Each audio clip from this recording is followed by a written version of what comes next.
business page. You've no doubt heard the saying that one man's junk is another man's treasure, and it certainly is true for a company that specializes in the removal and hauling of junk. Also true that military veterans can become owners of one of these company franchises. The firm is called JDog Junk Removal and Hauling, and it plans to expand its presence in the Pittsburgh market. JDog is the only franchise in America exclusively offered to veterans and military families. Jerry Flanagan, CEO and founder of JDog, is here. Andrew Wines, a veteran, the United States Army Reserves, is a JDog franchise owner. Gentlemen, first of all, thank you for your service to our country. Cool. And secondly, thanks for being here. Thank you. We'll start with you. Milwaukee is home for you now, right? Yes, it is. Still in the reserves, Yep. in the Army, and yet at the same time owning your own business. Absolutely. As reservists, you see an awful lot of people who are wearing 2 and 3 different hats, right? I mean, you're going a lot of different directions. But why does this company make sense for you as a reservist who's still involved? Yeah, it makes a lot of sense. You know, I enjoy my military service. Now that I'm back home, I can continue serving the reserves and own a business. And it also gives me that flexibility. If I have to leave away to do reserve training, I can let the business in my brother's hands who owns it with me. In the same token, when I want that time to dedicate to my business, I have it available. So it's a good, really good balance for me. How did you find out about this? Where did you first hear about JDog? So I was doing a research paper as I was finishing up my degree program, and I was talking about launching a business and what the best way to do it. And I was looking at different avenues to go junk removal, and the benefits to go JDog outweighed basically any other option, whether I would go another franchise route or try to launch a brand and a business on my own. So how did you first get interested in junk removal or hauling in general? Was that, I mean, was that a niche that you had targeted? No, so I grew up more or less working on a farm and then also in my parents' backyard. So I've been taking apart lock sets since I was 5, 6 years old. So anything when it comes to repurposing and recycling has always been of interest. And then working in the community, whether it's the church or civic organizations, I like helping people in junk removal and hauling. It doesn't sound classy, but it's a way to impact the community. Well, it's something that they can't do, right? Absolutely. I mean, I think that's what it comes down to, Mr. Flanagan, is that you're doing something and providing that a large percentage of your people, they don't have a truck to haul it. They don't have the physical strength to move it. Is that sort of the crux of the business? Yeah, and it's also about respect, integrity, and trust. Customers want to support a military veteran-owned business, and they welcome us into their homes.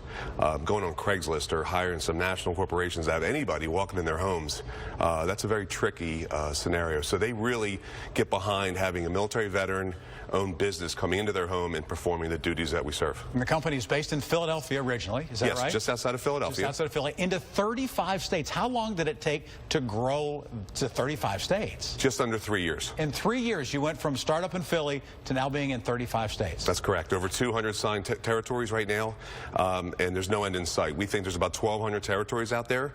So our goal now is to find veterans that want to be business owners, have equity in a business, and hire fellow veterans. How do you find somebody like Mr. Wines? How do you find those people? We go after the GI Job magazines, recruit military, and we do have a tremendous website that we do have out there that we do have certain keywords that bring in people that are veterans that are looking for work or people that want to support veterans. So you're an Army guy. You'll take someone from the Navy and from the Marine Corps and the Air Force, right? I mean, we represent both Army guys, right? We represent every branch so far. Coast Guard, too? Coast Guard, we're trying to get a Coast Guard, so if there's anybody out there that's a Coast Guard, we would love to have you. Right. But tell me a little bit about the business itself. What do you do what is your day in terms of a Monday morning you come in?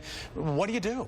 So my day is a little bit different because I have a staff. Right. But my day typically goes out, I'm doing a lot of estimates, I'm doing a lot of cold calling, I go to networking events, things of that nature. I'm also going out and doing jobs. At the end of the day, if there's a job that needs to be done, I go on and do the jobs, I help the crews, I'm training my guys. We have a staff of 10 full-time employees plus 2 part-timers. So our ops manager and our truck commanders, really they take the bulk of the work off my plate. So it's my job to manage the business. So when it comes to what are you providing to them? Is it a business model? Is it a plan? What do they get from you? A playbook.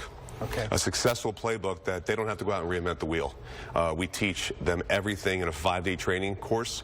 It's a proven system. So when they come on board, we create their website page. We teach them how to use SEO, organic search engine, how to save money, how to get right to making money. That's what we do as a franchise system. And so then what do they haul? What are these guys carrying away? Let me let Andy answer that question Okay, for you. go ahead. He's the expert. It's a simple answer. We haul everything but hazardous waste, chemicals, and spouses. I'll take anything else. Have you had people ask about Every day. spouses? Every day. I would imagine. And mother-in-laws. That's the other one. That one also. Now, but is it steel and wood? And I mean, does it make a difference what the material is? No, so we haul it all. But it does make a little bit of a difference in how we haul the junk. So our goal is to keep it out of landfill. So as we load our trailers by hand and unload them by hand, we're staging the items. And as we leave the customer's location, we're then taking it either to sorting commercial property, or we take them right to donation centers, scrap yards, recycling facilities. And in my background in environmental services, you develop relationships so you know the next best place to take things so they don't enter the waste stream. Got it. And finally, Mr. Flanagan, how much does the military training make a difference in the success of these businesses? It makes all the difference. This is not an easy job. It's a simple job, but it's not easy. This is hard work. You got to get up 5, 6 o'clock in the morning, you answer the call. Whenever it calls come in, you're 7 days a week, you need to be on it. Right. What about organizational skills? I mean, again, something that you learned in the military that has to be critical. Absolutely. You have to know logistics. You have to know how to train, coach, and mentor individuals. And you have to know how to take a lot of information, discern it, and then execute a plan. Is this something that you would encourage other military people to look into? Is this for everybody, meaning everybody who is military? Will they succeed in this, or is it only for certain types of people, do you think? I think anybody that has military experience can be successful. You still have to have that entrepreneurial spirit. So for everybody, absolutely not. For someone that wants to get into business and doesn't know the next best step, this is a great opportunity. So just like owning a business isn't necessarily for everybody. Absolutely. Right. It's a skill set that obviously you have. Andy, again, thank you for your service to our country and being here. Jerry, very much appreciate it. Thank you, sir. 35 states in a matter of 3 years. That's doing something right. Welcome to Pittsburgh.